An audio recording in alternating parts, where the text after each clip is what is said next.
Hi, so I am currently driving to work. I know this isn't the view that you expected to see. It's definitely not the view that I expected. Oh my gosh. I wanted to share with you another day in my clinical dietitian life, but then I forgot my camera. As I was getting ready for work, I was like, okay, I'm gonna bring my camera so I can record stuff and then talk about it later. And then I completely forgot, so I'm recording this on my phone right now. I don't even know if you can see my face. But hello, good morning, welcome back. If you are new here, you probably clicked this because you want to know what a day in the life of a clinical dietitian is kind of like. I just started working, so this is all very new to me. I am not an expert by any means, but I just like to share stuff with you. So, anyway, I currently work at a hospital, and that is where I'm going right now. So, yeah, I guess the next step is getting to work safely. So I'll see you when I get there safely. Hi, so the day's over, at least the work day's over. I just got home, I ran some errands after work, and now I'm back here. I made myself a matcha latte. This is not sponsored, I swear. So one of the things that I do every single day lately after I get home is I make myself a nice, warming, grounding drink. So this is a mushroom matcha chai latte. No, that's wrong. Mushroom matcha latte. And I've been super obsessed with matcha lately. Last week, 4 days in a row, I went to Starbucks and I got a matcha latte with almond milk, and it was, iced, of course, because it's getting a little warmer here. I decided, you know, I'm just gonna like stay home and make my matcha lattes. And I have this matcha latte mix here, so it's super easy. I just pour it in my cup and then put hot water or hot coconut or almond milk in here, and it's a good warming drink. So as I drink this, I get ready to wind down, and then I do my Ashtanga practice. I used to do my yoga practice in the morning before work, which I kind of do, but now I either switch it out for like some kind of light stretching or just a walk, because I found that doing yoga after work is one of the best things that I can do for myself and for others. It helps me wind down and really just come back to myself. I feel like after work, everybody's just so stressed, everybody's just so ready to wind down and numb their minds, but in this way I'm able to wind down, kind of disconnect my mind, at the same time connect it to myself. I just feel more refreshed.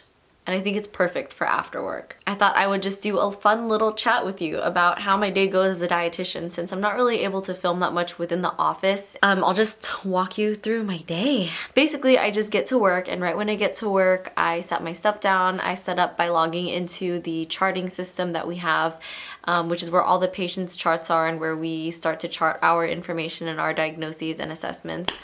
Before I do that, I get my floors. So every day the dietitians are assigned different floors, different areas of the hospital, so we don't like overlap on patients and we know who's covering what.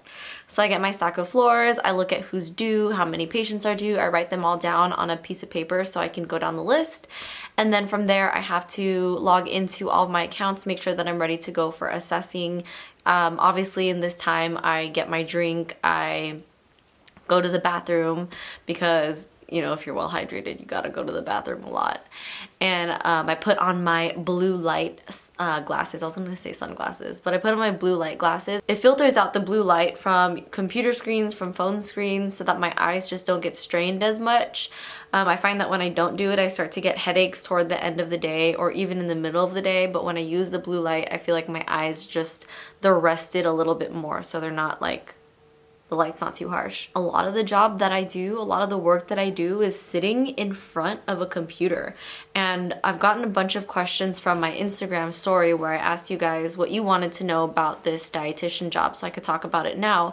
But a lot of people asked if it was sedentary, like how much movement is there, do I get tired of sitting all day? And honestly, it is a lot of sitting, but I put it into perspective and it's like, if I weren't here, I'd probably be sitting at home editing videos. And if I weren't sitting here, I'd probably be sitting down watching TV or something. Like, we spend a lot of time in our day sitting.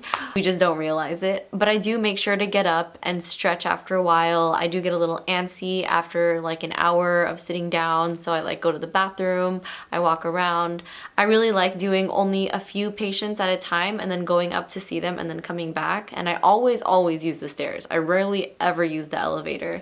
And in that way, I feel like I'm walking enough throughout the day. Sometimes I have to go from like floor to floor to floor. Keep in mind this hospital is huge. So I do get enough movement, I think, but there is a lot of sitting considering. As I'm going through my patients, looking at which ones I have to do, I have to prioritize my patients. Most important are high-risk patients, and those are patients like the ones who have very low BMIs, the ones who have new tube feedings, new TPN, which I talked about in another dietitian vlog. Some of you asked about tube feedings and TPNs and if we get them a lot, and yes, because it is acute care, there are a lot of patients who have like tube feeding and TPNs because they had strokes and maybe their swallowing function isn't good, or not eating enough, they have chewing problems, their mouth hurts, they have a lot of nausea or vomiting for a long amount of days, so they need to have TPN since they can't take it into their stomach. So there's a lot of things we have to consider. Those are among the most important because those patients need nutrition. Other ones who are more important are patients who have wounds, because if you are a very sedentary person and you don't eat very much and you don't move very much, what can happen is you get bed sores, and sometimes patients, so older patients that are very sedentary and laying in bed a lot will have these things called pressure ulcers. So we have to go see those because those patients need a lot more protein, a lot more calories so that their body can heal better. And then on the lower tier of prioritizing the lower patients, not that they're lower, but you know, some patients we gotta pay more attention to in the hospital. The patients that we prioritize less are the ones who have diet instructions where they just need to know more about the diet that they're being given at the hospital. They're the ones who have been here for 7 days, and it's policy for us to see patients within 7 days no matter what. So sometimes there'll be a patient who's not even here for any nutritional reason. Maybe they just broke a leg and they've just been here healing up. We still need to see them within 7 days. Those are the other ones that we see. Someone asked me about vegan education, and I feel like I go over this in every single dietitian vlog that I have, but with veganism and plant-based nutrition in the acute care, these patients are in and out. They're in and out. They're here for a very acute reason and then they're gone. I can't prescribe them any diets specifically. You know, I don't make meal plans for people while I'm here. When I recommend a diet, it's mostly for the nutrients, like macronutrients that they need, and it's mostly for just making sure they get enough energy. So I need to make sure that patients are getting enough calories if they have cancer. I need to make sure patients are getting enough protein if they have like a pressure ulcer wound. Somebody asked about diabetes. What do I do for a patient who has type 2 diabetes? Unfortunately, the most that I can do right now is suggest to the nurses to change their diet order to a diabetic diet, which in our hospital, it's the whole carb counting thing. In acute care, I think it's appropriate because there's only so much that I can do.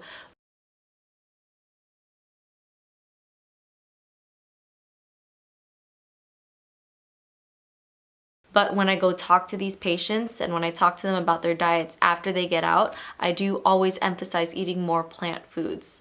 Always. And this isn't just because I'm vegan and I want people to stop eating animals. It's because it's in the literature, it's in the science. It makes sense. When you eat more plant foods, your risk of getting things like diabetes, heart disease, stroke, renal disease all plummets. When you eat more plant foods, it's easier for you to move around and heal your body and lose weight. Today, for example, I had a patient who had a total knee replacement, and I just needed to see her because she had a very, very high BMI. The dietitian was ordered to go over there to talk about weight loss, because if that person was able to lose weight, then healing in the knee and like just their osteoarthritis in general would be so much more manageable for them. When I talk to patients about this kind of stuff, I tell them, you know, you just want to start moving more. I always emphasize eating more fruits and vegetables, more starches, more whole grains.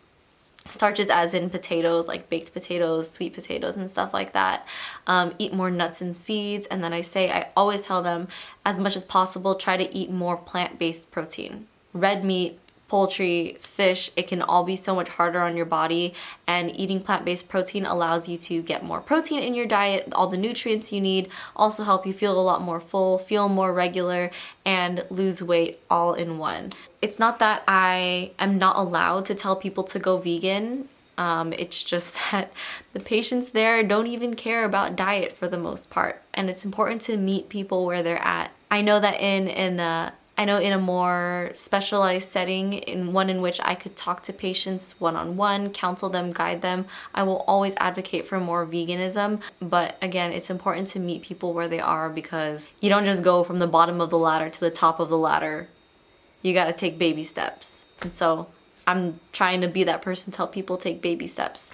And another question was, like, what do I love most about my job or being a clinical dietitian right now? And it's that I get to learn about all this stuff, and I also get to learn how to talk to people who are, who might be, or who aren't even willing to take those baby steps to be living a more wholesome, healthy diet. And I just look at it all as experience. As I go through my patients, it usually takes me, because I'm new, like an hour to do one patient, and I'm here for 8 hours, so it's a really good day for me if I can see like 7 to 8 patients. In between then, I do other things, like some patients are discharged, so I just have to write a note. The pharmacy just needs advice on one thing, so I have to look through a patient's chart and then give the pharmacy advice on like a TPN formula or something like that. Today in particular, I spent a lot of time with another dietitian who's going to cross-train me in NICU, which is Neonatal Intensive Care Unit Outpatient Counseling. And so there is this part of the hospital that has this program for babies who've gone into NICU. After they go home and stuff, when they're 6 months, they can come in for an assessment with the dietitian, with the nurse, and see how the baby's doing. Then they can come again for 12 months and 18 months, just in case anything goes wrong, because there's a lot of preemie babies that are born in the hospital. Then there's this free program for them to go into the hospital just to get a little checkup. It doesn't hurt to check. I got this fun binder, NICU training binder, and basically I have to read it so I know what to do, so I can do some fun counseling. And in this way, like all the outpatient programs that the hospital have as well are a really good way for me to stamp my foot into, you know, there are a lot of patients who eat plant-based, or there are a lot of children out there who eat plant-based who are very healthy, or, you know, you might want to consider choosing more plant-based sources of protein instead of animal-based sources. It's all about seeing what you can do. A lot of people are very discouraged because they're like, I want to be a doctor, I want to be a dietitian, but I don't want to follow the rules, and I don't want to have to listen to all of that. Well, like, it's important to listen to it, but you don't have to follow their guidelines. I feel so liberated in knowing that. Like, I just realized how thirsty I was, so I'm just gonna drink some more of this. So anyway, being in this field, being in the medical field today, if you want to do it, don't feel discouraged just because nobody is vegan. I think you should see it as exciting because nobody's vegan. Like, yeah, I get to be that medical professional to influence other people to become more plant-based. That's awesome. Imagine if you were a personal trainer and you love fitness so much and you want to make that your career, but every single person you meet is just freaking fit. How are you supposed to do your job and spread your happiness to everyone else? So in that same way, we make a difference, and we can also enjoy the career that we're choosing, whatever it is you choose. I'm not assuming that you want to be a dietitian. So I had to write notes here because I knew I would forget to talk about things, but I think I covered pretty much everything I wanted to cover today.